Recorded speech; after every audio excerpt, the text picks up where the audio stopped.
某天滑到别人的动态，看见熟悉名字按了赞，明明只是很小的画面，心里却满了澎湃。推荐好友跳出那张脸，差点就以为还能聊天，手指停在讯息旁边，却想不起该说哪一句寒暄。原来有些关系不是短得很明显，只是从每天出现变成偶尔被看见。后来我们只剩共同好友，在别人的故事里擦肩而过。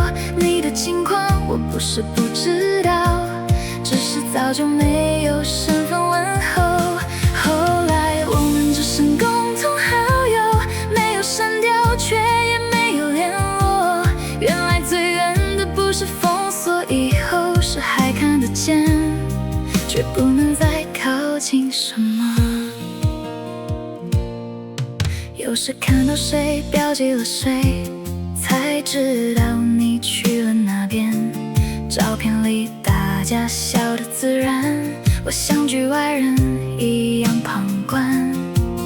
那些共同认识的人，还偶尔出现在清单，可我们的名字放在一起，却不像从前那么简单。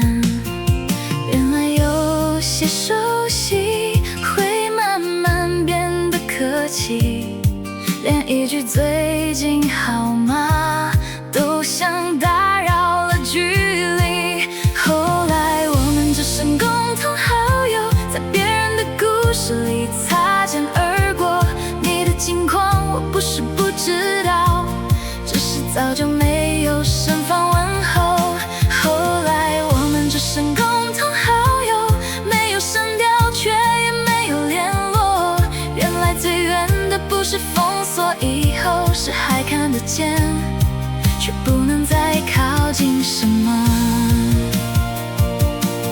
我没有特别难过，也没有想把谁追回来，只是偶尔被提醒的时候，才发现原来真的回不来。不是所有离开都需要一句分开，有些人留在列表里，却已经不在生活里存在。后来我们只剩共同好友，像一个安静有礼貌的结果。我们没有变成讨厌的人，只是变成不再分享的人。后来我们只剩共同好友，看得见名字却接不上问候。原来最淡的遗憾不是失去，是曾经那么熟。后来只剩看过，